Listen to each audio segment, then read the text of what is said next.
Have you missed us? Because we've missed you. We are a player light this week. Michelle is serving a suspension, we'll call it. She definitely hasn't got a red card, but she's unable to make it to recording. Cody and I both couldn't convene last week either with all our personal dramas. But hey, welcome back to Talking Tillies. If you don't know who we are football fans, women's football fans, and we are just here to talk all things women's football, Australian women's football to be exact. And we've got a pretty big week this week in the world of Australian women's football, Cody. How are you this week? Are you ready for the weekend? Yeah, I'm a lot more ready than what I was last week. I can't even remember what it was that I had on. Every time we tried to sit down and record, I think I simply life wasn't just got in the available. life just got in the way last week, guys. And that does I happen. mean, Valentine's Day was Wednesday, so that was me written Uh-huh. off. Look, it wasn't me. I was available. I don't have any commitments. I in just that needed to area. bring it up. But that's a different story. All right, so we've got 2 weeks to cover, guys, and then we're going to dive into everything that's happening around the Matildas, some big news around the off-season potentially, with some rumours flying around. We're getting an A-League Women's All-Star team, and obviously looking at everything coming up with these next 2 games for these Olympic qualifiers in the next week. So, all right, Cody, let's go back a week to our short week. We only had 5 games in the week that we weren't able to cover. Western Sydney down Newcastle at home, 2-1. That was almost stopping Newcastle's good run of form too. I think they were on. Oh no, they lost to Central Coast. Central Coast managed to hold and pull a point from Melbourne Victory, which I think Central Coast they've got a shout for finals. I reckon. I think they're coming good at the right time. They've just beaten Perth this week as well. I'm vibing. Look at this Central Coast team. They're sitting in 5th at the moment, 2 points off 3rd, and are looking good. I'm excited for them. We'll come back to that in a second though. City Sydney draw. I think it's the 6th or 7th week in a row, plus this week where they drop points to Adelaide. So 8 weeks in a row that City haven't come away with all the points, I think, nearly. That's No, 4 they weeks. beat 4 weeks. They beat Wellington. Sorry, my bad. Can't math. Perth, a lot of draws. Perth, Canberra 2-2. Western United. Chloe Logarzo is on a streak, and I am so excited to see her in a Tilly's jersey because, like, if she carries the form that she's got in the A-League right now into this week, woof, that's going to be exciting. As Western United down Brisbane 3-2. Were there any highlights from this week, Cody, that stood out to you? I know I'm making your brain kind of go back. I can't think of anything that stood out. Yeah, you're making me think here. It was a little while ago, but it's not fresh. I know. Yeah, I did go to the Mariners Melbourne Victory game. Casey Dumont's performance that day was nothing short of brilliant. If it weren't for her, you look at it on paper, Victory were the ones that had to chase the game and equalise. I don't know if you'd say, if you looked at just the score line and you have the game kind of played out from a stats sheet perspective, I don't think you'd say the Mariners held on for a draw. But watching that game, the way that played out, Mariners were definitely lucky to get away with a point, because the last 10-15 minutes, Victory could have had almost 3 or 4. Casey Dumont stepped up very, very well. So full credit to her. Look, it was probably a blip in the road for him. I'm surprised they actually played that poorly, considering everything else from them. It's been really, really good lately. But yeah, that game for Melbourne Victory was probably a sign of things to come. A sign of things to come, considering what they did the next week. I think it's super interesting, like how this league is kind of shaping out over the weeks. We've got 6 weeks left, and you still really can't write.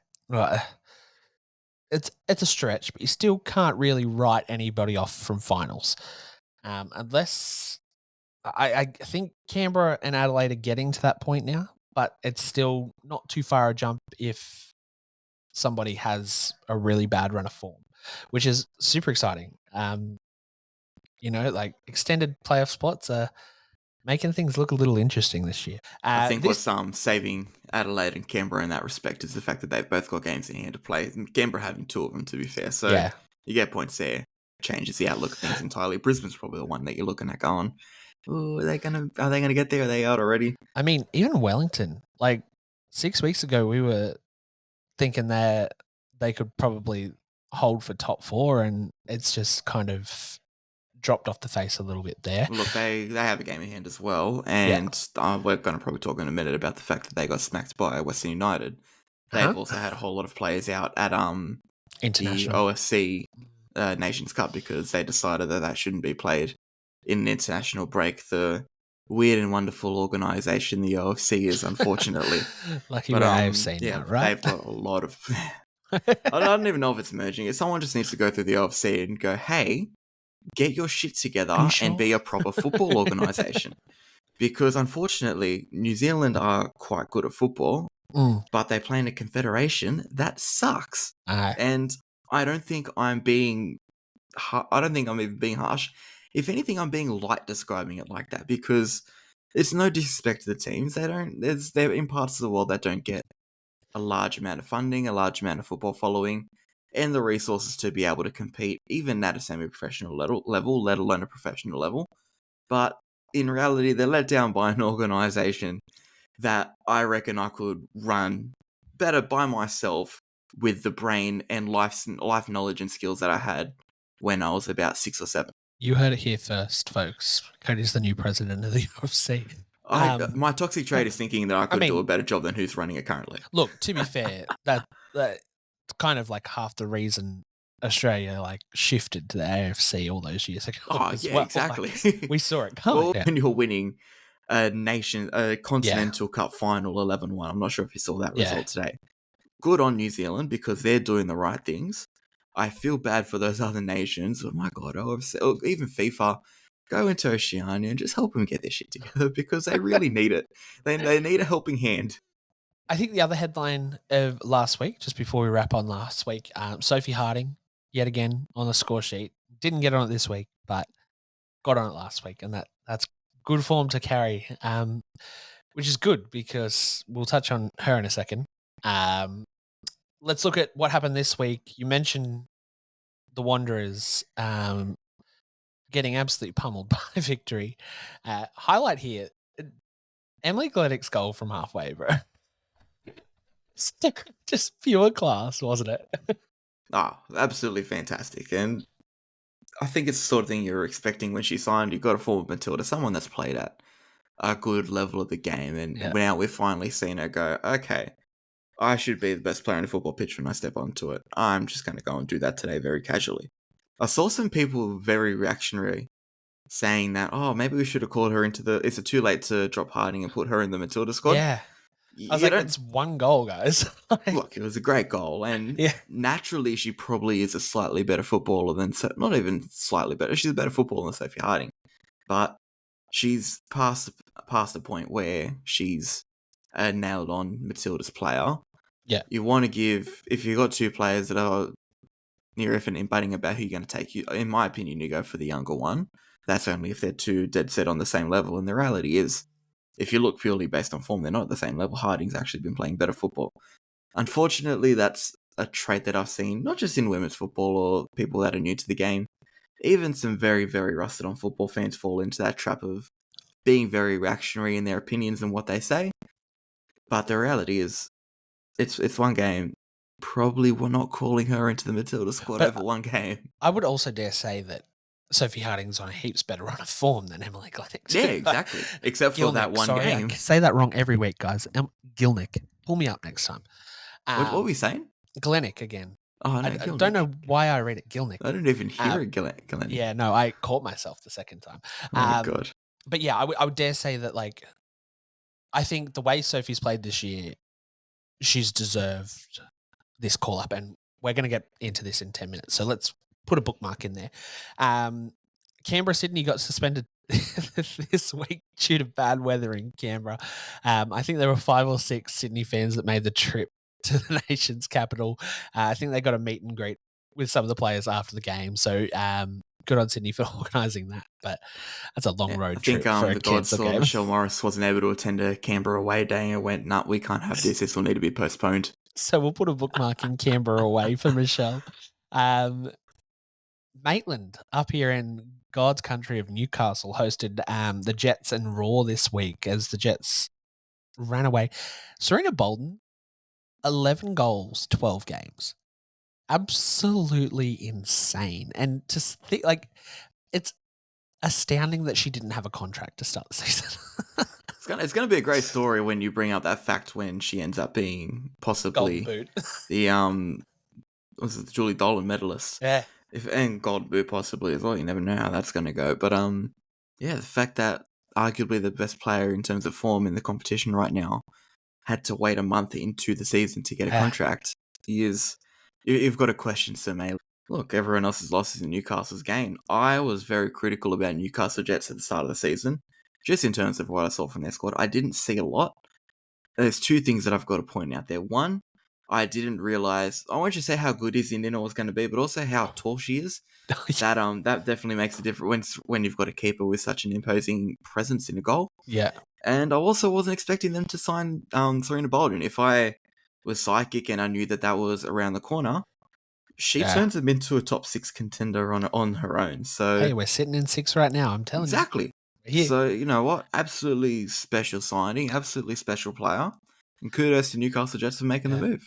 How much, do you reckon residual mental having EVE in that squad too for those 4 games?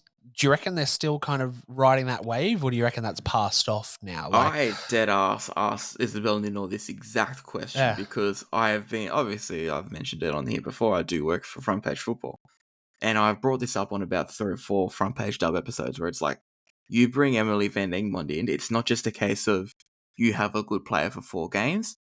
There's a flow-on effect for what she can impart on, even just on not just young players, but everyone. Isabel Nino, I can't remember how old she is off the top of my head, but she's definitely not older than 26. So she is in that, at the very least, relatively young age bracket. Yeah. I asked her this question after post-match in Unite round, and she said, you have players like Emily Van Engelen come in, not necessarily just with their leadership, because there are leaders in the squad already, but with that, I think she mentioned the word fame factor. Yeah. I'm going to use it for lack of a better word, but you have someone like that kind of comes in and you'll shut the fuck up and listen. Yeah. She didn't say it exactly like that, but I could tell that's what she was implying. And what you're able to take away from those 4 weeks, it spurs you on for a season that goes forward. And when you've got someone like Serena Bolden who can offer that presence and can offer that star power as well for you to be able to go forward in what you need to do, of course it's going to help you. Of course it's going to be good. So 100%, there's definitely a flow-on effect. And what's the word you use? Residual something. I think not only having her there, signing Serena at the same time probably made that transition so much easier because Emily was feeding Serena a ton while she was here. But I feel like that just made that gel. So when Em left, whoever stepped in was like, cool, all right, Serena's just flying. Let's just feed her the ball. There's so many. It just looks like, I don't know if it's ever going to. Those 4 games had so much more of a impact on the squad than her being here for the rest of the season as well. Would have been great if she was, but I don't know. Really cool. Oh, look, you take her for the whole season if you could. You're definitely not going to turn it down. But it's one of those things that when you have a player that quality, you take what you can get with them, really. Yeah. Melbourne City, we've mentioned it, dropping points. Not to take away from Adelaide's run of form either. They've kind of flipped their roller coaster around in a way and now are going on the right direction. But City are dropping points when they cannot afford to drop points right now. Western United jumped them with a win over Wellington this week, and I don't know, they just can't find a way to consistently get that winning goal through the net, can they? Yeah, look, I can't really pinpoint what it is exactly. I think it could really just be a dip. They set expectations very, very high at the start of the season. There was always going to come a period where things kind of fall by the wayside for themselves. So I get, in a way, I'm kind of not surprised, but you're at a period where Sydney FC have really kind of worked their way back into title contention. Western United have been on a fantastic run of form. And Melbourne Victory, I've complained about their consistency, which I think they've slowly started to sort. But they've worked their way into that pack as well. And like I said before, Mariners aren't exactly far off either. So there's going to be these next few games for City are going to be very important. I can't remember who they're playing. The next game is against Brisbane. Yeah. You got to win that game. Then you got 3 in Melbourne before you go to Perth for the final round. At least those next 4 games are going to be extremely Victory important. City is going to be very interesting. That will be. And look, you've got Brisbane and Jets beforehand, which on paper should be winnable games. But then again, on paper, Canberra United should be a winnable game too. The Jets held them to a draw the first time they played. So that was a, what do you call it? That was an Emily Van Egg one featuring Jets as well, though, wasn't it? Yeah, it was. That'll really test how much the impact's continued. That's our bookmark spot right there. We'll come back to that in 2 weeks. Western United, we've mentioned them so much. They started really bad. I think they were sitting on the bottom after 3 or 4 rounds, and now sitting pretty at the top, a point clear, I think. Yeah, a point clear of City. They just have clicked, haven't they? It's just a really nice kind of form of football to watch with them right now. And with Chloe Logarzo at the helm, I think she's tied top scorer on the squad now with Hannah Keane. It's a great time of year to kind of step into stride. Oh, of course. I don't know if they would have been sitting bottom. They won 2 of their first 5 games, but there was a sense that they could have been playing a lot better than what they were. I think we've mentioned it before, Tukaso probably not being able to give his all in that period. Being able to bring someone in that can do exactly that, it's extremely important for him. And Kat Smith, she's shown her quality as a coach now this year, so definitely it'll be not just exciting to see how they run in the season as well. I think it'll be exciting to see how they go in finals, because you've got an extremely quality team here. I wouldn't put them past going on a good finals run, even if they don't win the premiership. Yeah. The only thing for them will be Hilary Beale's departure now, if that affects them in any way. Yeah, I was going to mention that. That's kind of a big loss for them at the back, because I feel like even in some of those close games, she's come up with some huge saves that have kept them in it, kept them in a point, or kept them with the 3 points.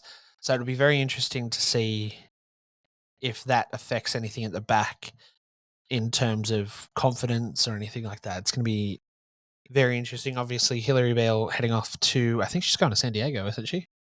Yeah, because she's going to fight for the number 1 spot. So I think that'll be. It's like, look, if she's going back there and she's not the number 1 keeper for him, I do worry if it's an indictment on our league as well. The fact that arguably the best keeper in our competition can't get a run in the NWSL. Yeah. But look, there might be other reasons for that. Yeah, interesting. Last game this week, Sunny Coast heading over to Perth and putting 3 past them at Macedonia Park. It looked like a fortress at the start of the year. Now the fortress looks like it's been Trojan horsed and is not holding stable. Another one of those teams alongside Wellington that we were looking at the start of the year, like, can they keep this up? Let's hope they keep this up. Have not kept it up, but are still in the hunt to sneak back in and maybe be one of those wild cards come those final spots. Central Coast sitting pretty in 5th plot, as we said earlier, and not far off the top 3 either. So really good for this team in their first year. And even if they don't make finals, like, I think this is a huge confidence boost going forward to 25 and going, yeah, cool, all right. We were there. We're now got a season under a belt. Everybody knows their role, and let's do this. Very interesting. Thoughts on Sunny Coast? Thoughts on Perth? Oh, on their day, they're absolutely fantastic. They've got themselves in the 6. I'd be very surprised if they end up falling out of it. I know we keep saying that bottom period of the table, no one's technically out of finals contention yet, but I think you look at the sides that have gotten themselves in there, they're going to be extremely hard to knock off. I think I'm at a point now where I'd be surprised if Mariners don't end up going the full way and going into finals, not necessarily the full way in finals, but at least being part of that final 6 at postseason. Maybe Jets and Wanderers have something to say, but obviously Jets are already sitting in there at the moment. The way Perth are going, I don't see Perth kind of fighting their way into it. I think Wanderers probably the only ones for me that are the ones that I'd worry about. Maybe Yep. Wellington as well once they've got a full Squad side back. together. But even then, I don't know if Mariners will be the one that drops out. It's honestly going to be an interesting final few weeks. I think Mariners have it in them to hold off. I could end up being very, very wrong. Yeah. But I think one thing that I'd be saying right now, though, Emily Husband, Coach of the Year. I don't know if there's been many arguments against it. Central Coast have Adelaide, Brisbane, Canberra, City, and then Western United. Those last 2 games are going to be very The interesting. last 2 games are tough, but those next 3 games... Those next 3... As much as Canberra and Adelaide I do like as football teams, this is the bottom 3 you're playing against the next 3 games to seal a final spot. You need to make a statement. Yeah, especially knowing that you're playing potentially the top 2 teams at the end for your last 2 games. This is finals time for Central Coast. These 3 the fact games. That 2 of them are at home as well. Yeah, exactly. It's even more so. Central Coast going to be popping off. All right, let's look ahead to next week, and then we'll jump overseas. So this week coming. Oh wait, we've got no. Yeah, don't worry. A-League's out until March 1st, guys. I was going to say international break. Look, we're in international break. Let's go. Nothing next week. Let's jump overseas. We've had some big results overseas. Not really sure. I know our Aussies aren't getting a lot of game time. There's some that have locked down their spot, and then some that are kind of floating between the bench and the starting 11 now, and it's very interesting across multiple clubs to see that kind of change halfway through the season now. What we've missed, we've got no one at Villa or Bristol. United beat Brighton 2-0. West Ham beat Arsenal. That was a huge result for West Ham. Especially how they were looking before the last international break or Christmas break. To come back and do that to Arsenal, just that didn't carry through to this week, but that's a different story. City put 2 past Leicester. Liverpool drew with Tottenham, and Chelsea took out Everton 3-0. And then this week, City managed to give Chelsea their first loss in, I think it was 3 years at Kings Meadow, which is absolutely huge in the WSL. Arsenal at a 60,000 plus crowd Emirates against United won 3-1. Liverpool, Brighton. Liverpool with a red card beat Brighton 1-0. Everton, Clare Wheelers. Everton put down West Ham 2-0 this week, and Tottenham lost 2-1 to Villa, and Leicester City beat Bristol 5-2. So very interesting in the WSL. And West Ham and Brighton have put some very needed points between them and Bristol to pull themselves out of that kind of relegation battle at this point. And we're only halfway through the season over there in the UK. It's going to be very interesting to see how this rounds out. Just back to these players, we had in our group chat that AK and Mary Fowler were kind of almost a little out of favour at City, fighting for starting 11 spots. I think Kat Gorry's settled quite nicely into West Ham. But how are you seeing this potentially affect us heading towards an Olympic campaign? Look, my biggest thing is I always want players to be somewhere where, not I said they're going to be guaranteed minutes, but somewhere where they're going to be respected in terms of getting an adequate amount of game time. I think, funnily enough, the only one that I'm actually worried about at Arsenal is Steph Catley. She ever since Emily Fox came in. Yeah. She's been kind of in and out of sides. Been a little bit better the last couple of weeks, but still warning signs there, considering she's the one that's usually nailed on that left back role. Yeah. Now that's petering. You don't know what's going to look like in the future. She's probably the one I'm worried about the most. Caitlin Ford. No matter what's going on at Arsenal, she seems to be getting a good amount of game time, no matter what's going on. She's not going to be starting week in, week out, but that's more a testament to the depth that Arsenal have, and she's respected in that period, in that group as well. It's not just a thing of, okay, yep, these are world-renowned stars that are going to be ahead of her all the time. She's getting stars ahead of them on occasion as well. I think that's something that's really good. Then you got Cooney Cross. She's still a young player. She's an investment. I'm not going to worry if she's not playing week in, week out, or starting week in, week out per se. I know she had that period where she lost her spot. It is what it is. I think on the weekend she still got 45 minutes. There are things that you can take on. At her age, that's not a poor experience to go through, especially moving to a massive club. Yeah. Give her 2 or 3 years, she'll be the one that you can't take out of that team. So in regards to her, I'm not worried. It's the Man City girls that are worrying me, unfortunately. Yeah. You've had it's not even players that have come in the winter transfer window or anything like that have knocked them off their spots. It's just squad rotation. Alexandri's come into the Man City side and is doing really well. AK is not able to get ahead of her now. Mary Fowler had a period when Bunny Short was injured where she was able to nail down a starting spot. Now there's a young English player that they're putting in ahead of her. Let me just pull up the name, sorry, because that's escaped me. Jessica Park. Looks like that's the kind of person that's taking. I know Fowler wasn't always necessarily starting, but it's just another person that's been added to the pecking order in front of her. I would have thought when Jill Roord was injured, that would have opened up more minutes for Mary Fowler. Doesn't look like the case. I don't know if you look at the Fowler situation and go, okay, maybe a loan move will work for her, or if you're just better off biting the bullet and leaving the club altogether. But next season, she needs to be somewhere where she's going to start week in, week out. She's good enough to be doing that. She's at a stage in her career where she should be doing that, considering what she's gone through already. So I do hope that's at least on the thought process on the horizon. That'd be really good. Kennedy, I don't know what her situation's going to be. She's at a stage in her career, though, where she could almost start kind of slowly pushing herself down the pecking order. Even a return to Tottenham and just getting guaranteed minutes there at a mid-table WSL club. That's not necessarily a bad option for her, I think. And the reality is Tottenham look like they're doing a little bit better in the women's space.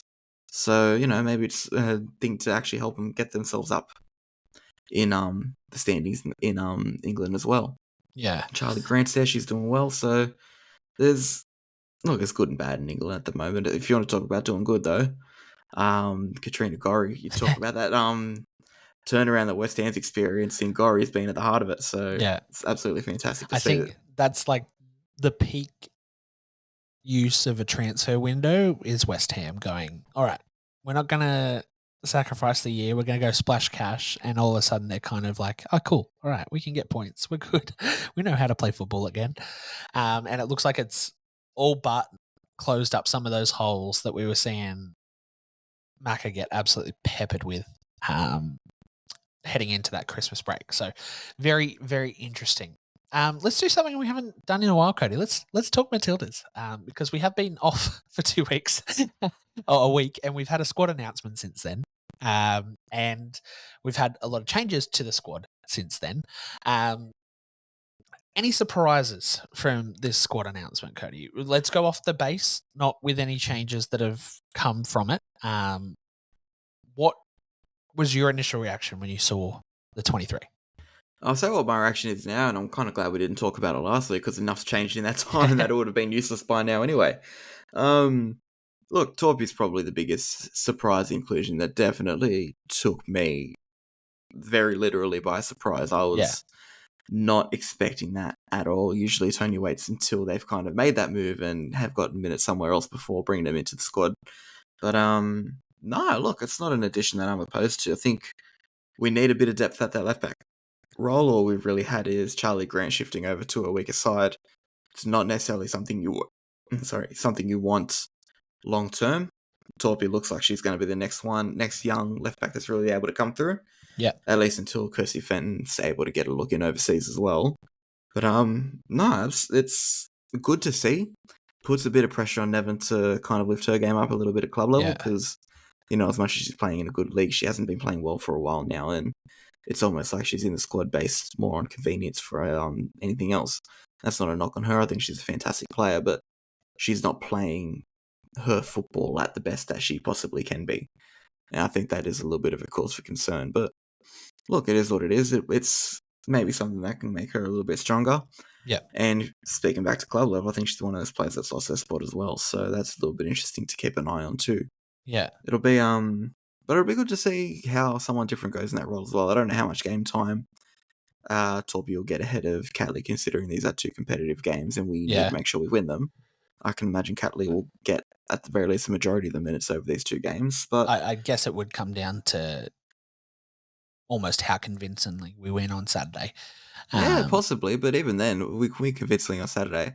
I'm still putting out a strong squad in Melbourne on Wednesday. I just want, at the very least, first 45. You want to make sure you see this is all out. We'll get to the game itself eventually, but I don't want to take this easy and I don't want to take this unseriously. Yeah. That's my point of view. But yeah, Torpy's definitely the surprise. Great to see Michelle Heyman back. Great to see Chloe Logarzo back. Yeah. Then after that, Harding's definitely an interesting one, mainly because, correct me if I'm wrong, she's replacing Courtney Vine, right? Courtney Vine, yeah. So, and didn't she play on the weekend? I don't. So the Matildas released that it was personal issues. Sydney. Okay. So Sydney was suspended. I was thinking it was an injury. There was that's rumors that it was an injury. I mean, she's been carrying. She hasn't been 100% since the. I think it was a groin strain or something she picked up during the last lot of internationals. She came. I feel like Sydney rushed her back into that, and then she picked up another one that kept her out for a week or two. Like when she's back, she's scoring, but it's probably a good thing because she might not be at that international level yet. Where look, that's fair enough, and it gives someone else another chance to see what they can come in and do. Yeah. Another rapid player as well, someone that'll kind of fit that role. Yeah, that Courtney Vine does a little bit easily. It'll be interesting, but yeah, look, hopefully everything's right with Courtney Vine. I've missed the part that it was personal issues, so. I think that was the original statement. I don't know if that's 100% right. We don't have our resident Sydney FC know-it-all here to I also have limited memory of how that happened. I just remember seeing Sophie Harding was in the Matilda squad. So Sophie Harding comes in. Was there was another change as well, or was it just Sophie? There was someone else. Daniela Galich came in as a train-on. Yes, there we go. So that's good. Which I am very happy about. That train-on. And you didn't mention Jada Wyman either. Are you okay? Well, that's. To be fair, I think we're moving into a period now where that's her spot. Our three keepers are going to be Jada Wyman, Mackenzie Arnold, and Tegan Micah. I think Lydia Williams is kind of manoeuvring her way out of the squad now. Yeah. As much as the Olympics will only be two keepers that go, Jada Wyman probably won't be one of them. But no, I think she's nailed on third choice keeper. I think the next step for her is one, to make her debut, and two, to get a move overseas into a professional environment. Yeah. Are you surprised we're taking 4 centre backs? No. Kennedy, Polks, and Luik? Look, Tony does have a knack for wanting depth at centre back, even though you've got players like Charlie Grant who can come in and fill that role. Steph Catley who can come in and fill that role. Personally, I don't see the need to take 4 centre backs, but I'm not surprised that he's doing it. But when it comes to Olympics, he won't be able to do that. And I'm intrigued to see how he maneuvers that situation, because if I had to pick a third choice centre back, I know who I want. It's probably the unpopular choice in terms of everything around the world, or around Australia and everyone around Australia's opinion, but it's a hill that I will semi-die on. And who is that, Cody? I'll take Aivi Luik. Yeah. Look, Clare Polkinghorne's been a great servant to this country. Yeah. But if I'm picking an Olympic squad and I need to pick my best team, Aivi Luik, just purely on form right now, is a better centre-back. She's playing at a good level consistently. Clare Polkinghorne, she's had to take a step down in terms of the Malverskan. But Aivi Luik's playing Champions League football, playing for one of the top teams in Sweden. I don't see how you can realistically go, okay, I don't want to take her. The argument about her age, I'm going to be honest, is tiresome and frankly a little bit dull, and offers very little substance in terms of actual football discourse. And it's an issue that you see, once again, it's not limited to women's football or women's football fans. It's an issue that you see right across Australian football. People complained about Bruno Fornaroli coming into the Socceroos squad because he's 36. Man's our top goal scorer in the league. Of course you're going to take him in a Socceroos squad to a major tournament. You've got someone in good form. That's what you want. Aivi Luik's in good form. She's keeping clean sheets against some of the best teams in the world. Yeah. Why would we not take her? What? Because you want to take someone that's 3 years younger? What purpose does that bring? Completely run over by. Yeah. So she's at a position in her career where she can't keep up with some of the best players in the world at the moment. Yeah. Whereas Aivi Luik is showing, she may not have the same pace as players like Claire Hunt and Alana Kennedy have. She's very, very good on the ball, and she's got almost a bit more of an intelligence to her than what Clare Polkinghorne does, at least at this stage of their careers. Yeah. So there's a lot more that Aivi Luik's bringing to a game than what Clare Polkinghorne is. You look at the Canada game as well; they were playing side by side. Aivi Luik, for me, was the better player out of the two on the day. Yeah. I don't see why you don't take her. Now, if we don't touch on this person without Michelle here, I feel like we'll hear about it. So, Chloe Logarzo, we called it. I think it's more than deserved, this call up, and I cannot be happier. It's going to be such a good shake-up for that kind of attacking midfield kind of push, especially without Sam up front. I feel like Tony's made all the right decisions, right? You go, all right, let's not just replace Sam. Let's put more pieces in place to fill that gap. He hasn't just gone, cool, all right, Michelle's going to come in, boom, replace Sam. We need something else behind it to push it forward. And I feel like that's where Chloe's going to slot in almost to kind of help push that attack forward in a way. If she does slot into the starting 11.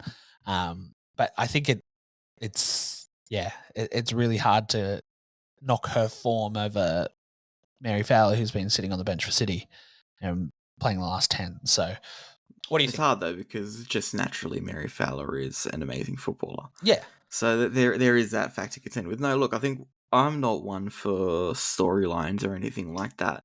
I do love a good story in reality, but I don't want to call someone up just to make a story and make a headline. What I like about Chloe Logarzo and Michelle Heyman's inclusions is that they're both coming in because they genuinely deserve to, not just because they genuinely deserve to be there, but because the call-ups are genuinely necessary. Yeah. You've mentioned it before.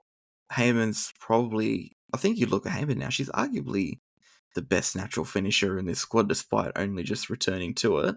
Yeah. And Chloe Logarzo does offer us a bit of tactical flexibility in that number 9 role. She'd play it the same way Mary Fowler or Emily Van Egmond would. That's why I don't think she'd come in and start, because if you're going to play that style of football, one of those is going to come into the role and take that instead. But it provides more of an option if you need to replace someone mid-game, or you need someone to come in and go, okay, 10 minutes, give her your role, see what you can do. Chloe Logarzo is going to be able to come in and do that. Plus, she can fill multiple roles on a football pitch. You can drop her deeper. You can play her as a proper 10. You can even play her as deep as an 8. There's options there for you that she brings to the team. So 100%, absolutely fantastic. And then, you look at the story and go, she's had so many injury problems. You'd think that she was in a position where the Matildas wasn't even an option for her anymore. But now she's back and to kind of quote Avatar: The Last Airbender, she's back when we need her most. Yeah. Which is great. It's fantastic. And you're talking about a stalwart of this Matildas squad in its recent history. Someone who's beloved by Matildas fans and beloved by the squad itself. It could genuinely just be a confidence boost seeing her back in camp as well. So, all round, it's fantastic. Yeah. The more I look at it, the more I'm like, I don't want to be Tony in 2 months' time when he's got to potentially make that call to cut 5 and go, all right, we're down to 18 now. See, I look at, even though it's good to see Chloe Logarzo and Michelle Heyman back, I'd look at it and go, if I can't fit them in an 18, I simply don't fit them in an 18. And I think they both, especially in the stage they are in their careers, would kind of expect that too, where, they've only just come back into the side. They're not going to be nailed on starters. It's different if they go into one of those Uzbekistan games and absolutely kill it and make a case and go, hey, look, I'm one of our best 18 players. But if that's the case, then I'm not going to argue with them being in the 18 either. So let's go hypothetical, Cody. All right. So we can pretty much guarantee that one of the keepers is going to get dropped. We'll only take 2 keepers, right? We're probably only going to take 3 centre backs. So there's 2 of the 5 that get dropped somewhere in there. You've got 3. Where else do you cut? Do you drop one of the bench kind of wing backs to make that? Because Charlie we have Charlie Green who can play left and right back. So there's you've 3. Got both those covered there. Then you've got 3, 6, 9, 12 that you've got to cut 2 from. If you were to cut Michelle Heyman, for an example, who's your out-and-out striker. You're This is making the me thing think. is that You got it's hard. You talking like when you is Amy mentioned Sayer at that like level where she can step into that role? it's interesting actually because if you're let's just say Michelle Heyman comes back into this Matilda side and does well, that probably means Amy Sayer is the one that gets dropped. Yeah. Like I said, if Michelle Heyman comes in and proves that she's one of our best 18 players, I am the last person that's going to argue her inclusion at the Olympics.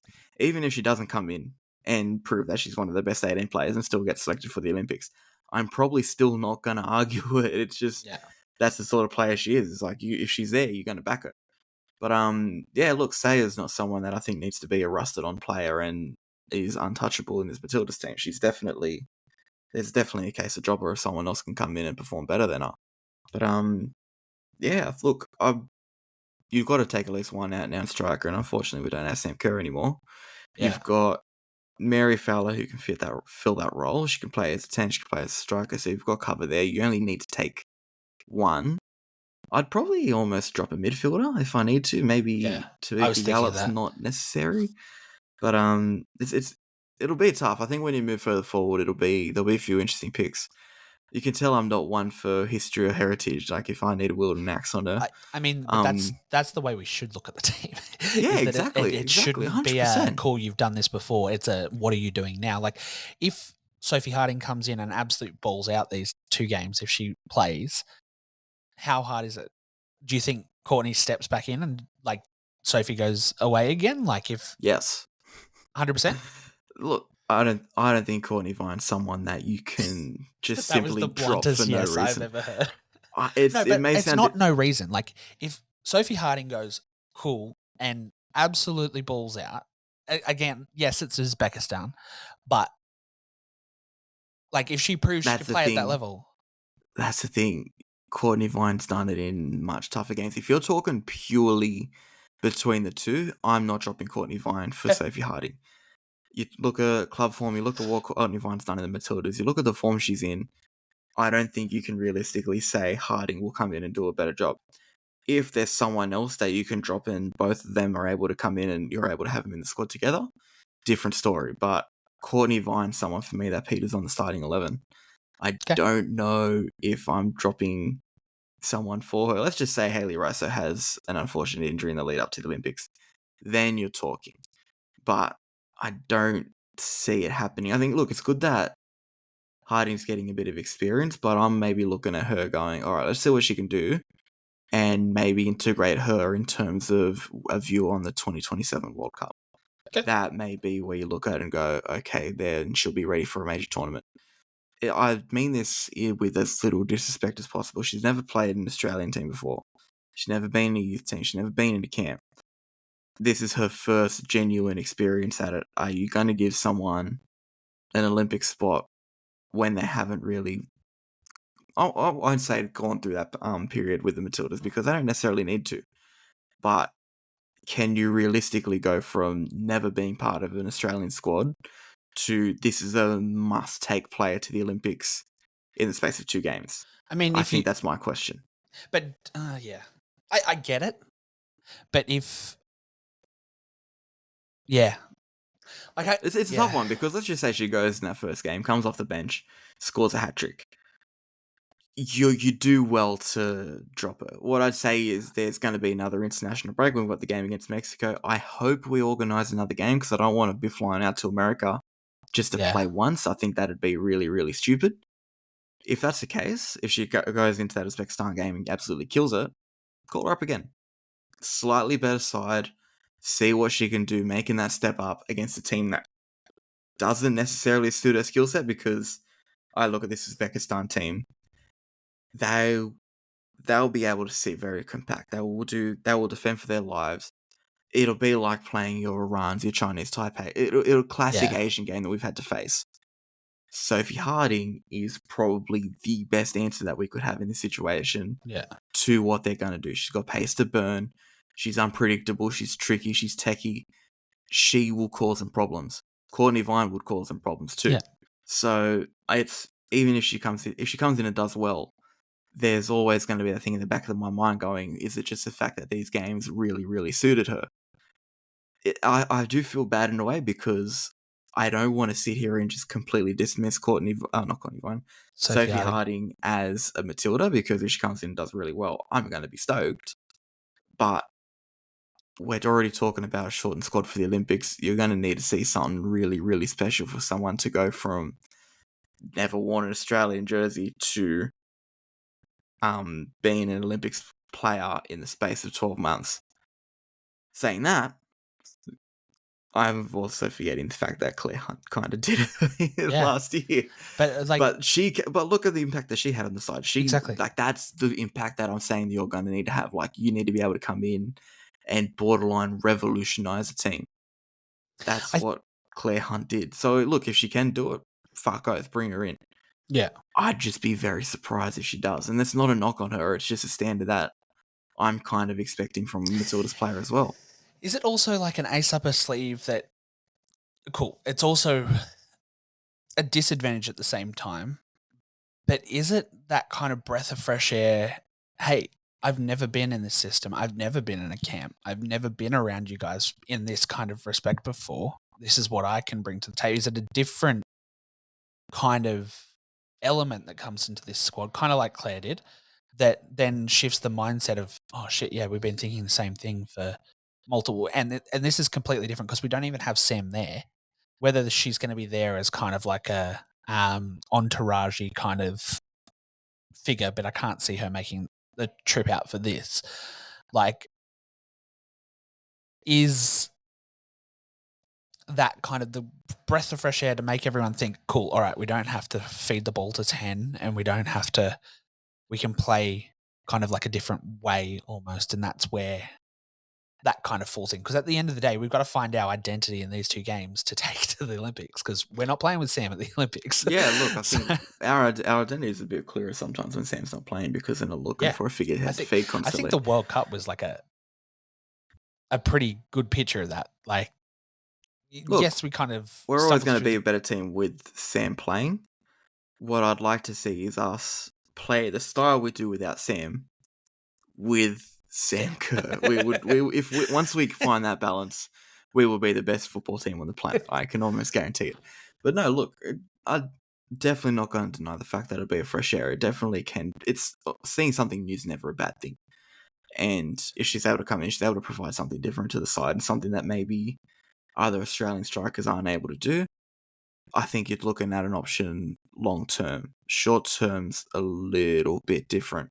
Claire Hunt also had the safety net of the fact that she was going into a squad of 23. And there was also the fact that we did kind of need a new centre back too. We needed a bit of refresh in that area.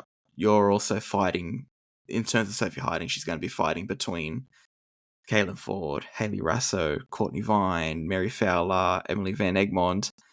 They're tough names to beat. I think if you give it a year, if you give it 12 months, and she's able to improve areas of a game that I do still see deficiencies in, namely her technical ability, I still think her first touch is maybe not where it should be for a Matildas player, then you're looking at one of the best players that we could have available to us, because she's very similar to Courtney Vine in terms of a very, very rapid player and someone that's hard to defend. Once those deficiencies in her game are kind of worked on, you've got a special player in your hands. She's someone that, and I've mentioned this before, and I hate the fact that I've got to say this because I'd love for us to be able to work on these things in Australia.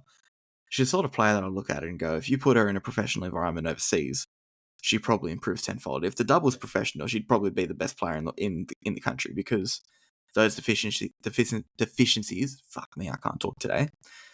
Those deficiencies she has in her game can be worked on very easy if you're training 5 hours a day, 5 days a week.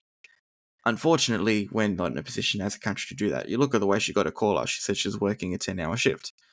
That's not a fun, cute story of hardship and overcoming barriers. That's embarrassing that one of the most informed players in our national top-level competition in the women's football, they're working 10-hour shifts to make ends meet.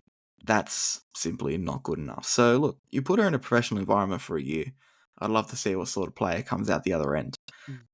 Saying that, like, I know, look, everything that I've said for the past 5-10 minutes is probably sounding like I'm extremely critical of her call-up and questioning it. I'm not. I still think there's something that's going to that she's definitely going to add something to this team. She's definitely going to add something to these games.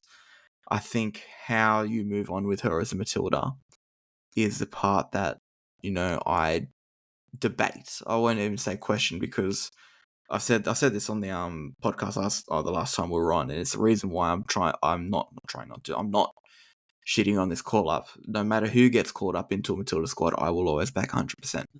She's there. I'm actually quite happy she's there. You're talking about an informed player, same as Michelle Heyman, and she has different characteristics that she can add to this team. I am definitely not going to say I'm displeased that she's in the Matilda squad. I don't know if she's ready for the Olympics. Maybe the way I said it was a little bit harsh, but let's just say she does end up in the call-up and she does prove her worth for the Olympics. Once again, I'm not going to discourage it. I'm not going to say it's a disgrace that she's there. I will go and back her. I think that's probably the main thing I'd want to preface. Yeah. That's okay. You can have an opinion, Cody. That's fine. That's what this podcast is for. No, of course. I just don't want to sit here and sound harsh. Like, I don't want Sophie Harding in the team. She's a great player. I'm not opposed to her call-up. I'm just questioning whether she's going to be able to break into the Matilda squad, even no matter what she does in this period. Yeah. I know you brought up age before when we were talking about Aivi. At what point do we need to stop taking 3 centre-backs over the age of 30 to competitions? Well, look, I wouldn't be taking 3 centre-backs over the age of 30, because Clare Hunt should be Clare one Hunt's of them. there. Yeah, 100%. Yeah, I agree. But when do we drop players like Aivi and Clare for good? You drop them when a young centre-back comes through and shows that they can play at that level. Do we have anyone that is at that point now where they could take that 4th role for experience in it? Like, let's say, look at Mexico, right? If we know that, cool, we're not taking Clare or Aivi or someone, do we put a young person in that spot to go, hey? Not to Mexico. I think that period will be one of our last periods that we play before the Olympics. I'd rather take a full-strength squad, get players ready, get them cohesed. I don't even know if that's a word, but I'm taking a full-strength squad to make sure I'm preparing properly for the Olympics. I don't need to build depth. We already have more than 18 players that we can pick from. Take 23 that you're going to go, okay, from this, we're going to pick 18 players to go to the Olympics. Yeah. After the Olympics, that's probably when you look at, okay, you don't need to call up players like Aivi Luik to every Matilda squad. If she's still our best centre-back, then yeah, maybe you bring her into the competition games when 2026 comes around. Saying that, I wouldn't be surprised if she retires after the Olympics. So you're going to be forced into needing to find another centre-back. The good thing is, after the Olympics, we have a good 12 to 15 months to trial out different things and have a look at different players. I'd look at either one of Winona Heatley and Matilda McNamara has done their ACL. I cannot remember for the life of me which one it is, and it does kind of bug me that that's the case. I think it's Matilda McNamara, wasn't it? Maybe. I know Winona Heatley's just signed a new contract at Uzbekistan, if I pronounced that correctly. She's actually, I believe, the captain over there too. So she's doing really, really well for herself. She's someone that I'd love to see integrated into the side. Matilda McNamara, when she gets through her injury, she's already been in Matilda squads before. She's made her debut already. She's someone that I think we should be keeping an eye on too. Get in there, see what she can do. And I know Michelle's brought her up before, Charlotte McLean. From the top of my head, I can't think of a better option at centre-back in the A-League Women's. Mm-hmm. So if you're looking at that space, she's someone that could really come in and do the job as well. Okay. I think you've got 3 options there that are relatively young that could very well go on and be, at least in the short term, in terms of 2026, 2027, another option to play at centre-back in the Matilda side. We are definitely going to have to look for the future. I think Alana Kennedy's got one more World Cup in her, maybe another Olympics in her. After that, that's when we're probably going to have to make sure we've got a good selection of centre-backs to be able to pick from. The point is, if you can get those 3 integrated into the Matildas and have them as ready-made players, so that whenever one of them need to be called up, possibly to a major tournament, they're ready straight away. That's what the 12 months after the Olympics is for. I'd be getting those 3 in as many squads as I can. I'd be getting them as many minutes as I can. That way, when the 2026 Asian Cup comes around, you're ready. You've got a good pool of centre-backs there to pick from. And you never know, there could be a young centre back that comes through in the next year or so, and 17, 18-year-old that we haven't seen before, that clicks straight away and we go, oh shit, they need to be caught up straight away. Yeah. They need to be integrated. Off the top of my head, I'm thinking maybe Naomi Shinamara, she's able to get to the best that she can be in the next 12 months. I think she'd be a really interesting one to bring in. But yeah, I think the three that I mentioned first, they're the next ones you look at. They're next in line. I think that by all accounts, I think we're hosting that. Oh, really? Well, we've definitely put our name forward, and I think Cody's breaking news that isn't even news, guys. Oh, look, it's been around for ages. I know. James Johnson announced it when he said we were pulling out of any sort of option for the 2034 Men's World Cup. I mean, we're going to go for the 2026 Asian Cup. It'll be 20 years since we've hosted the Women's Asian Cup. Yeah, and I think we're going for the 2029 Club World Cup as well, which would be interesting to say the least. But for the 2026 Asian Cup, I'm 90% sure about this. I don't know if anyone's confirmed interest since I got this information, but I think our only competition for it is Saudi Arabia.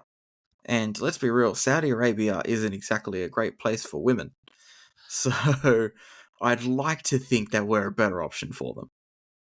30th of October, Australia strongly positioned to host AFC Asian Women's Cup via Football Australia. There we go. So for those of you playing along at home that have no idea why we've been talking about the Matildas for the last half an hour, we do play this weekend. Crazy.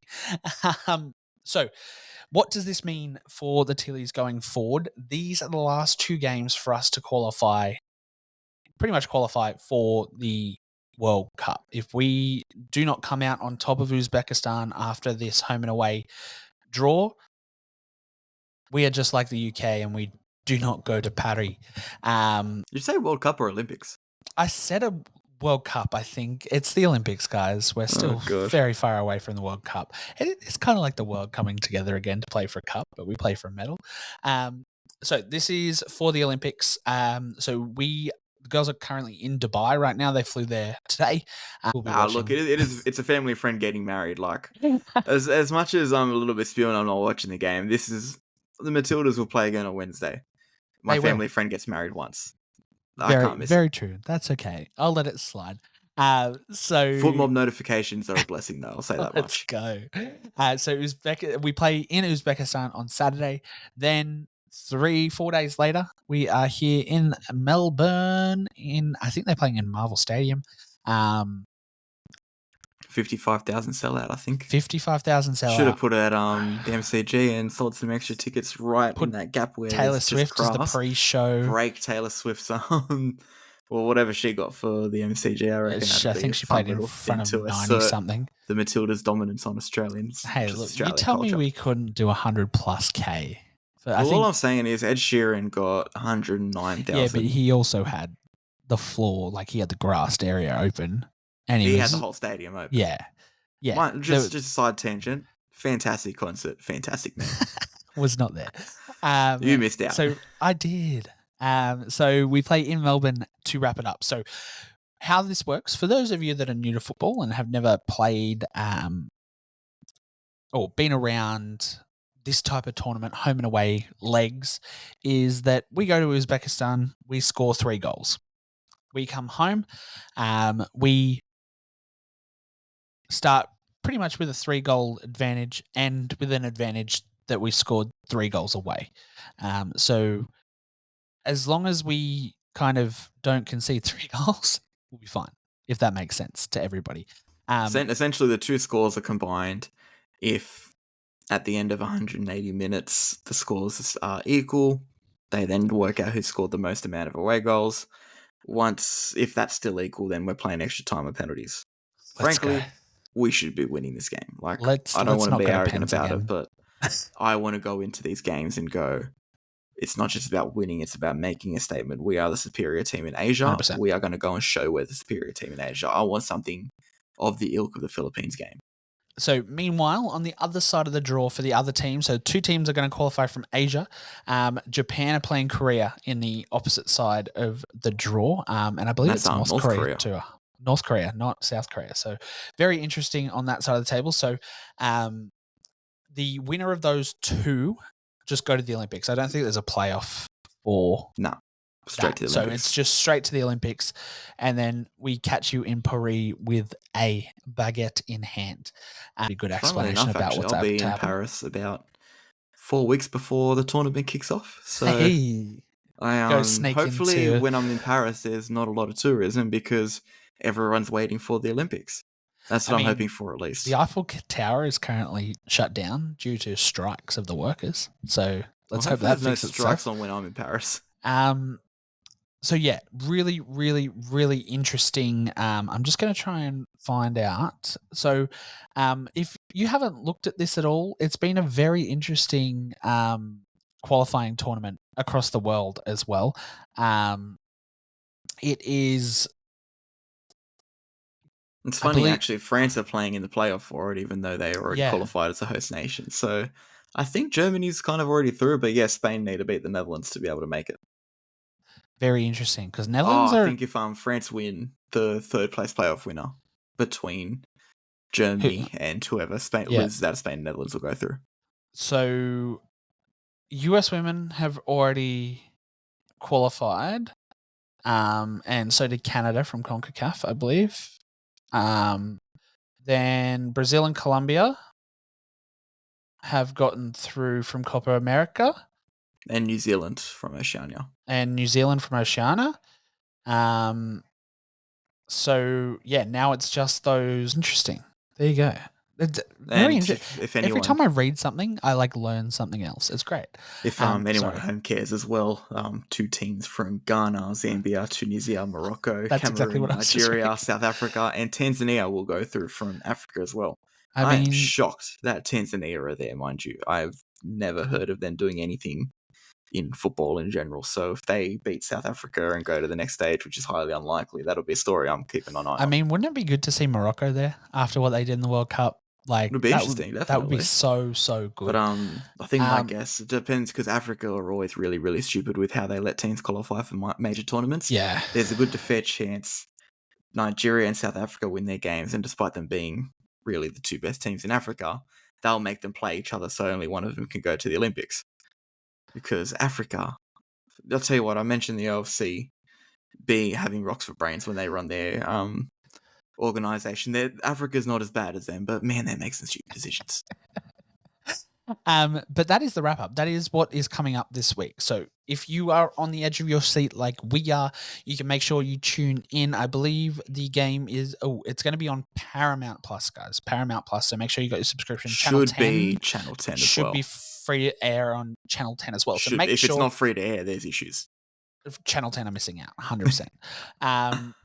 So make sure you guys have checked that out. Make sure you're on your edge of your seat like we are going to be. It'll be the Nations League, and the Nations League finals. The reason that, the Nations League finals for the top division is what's qualifying for the Olympics. So I know we don't talk a lot about other nations on here, but this is going to an Olympics, so we're going to probably end up talking about a lot of these people anyway.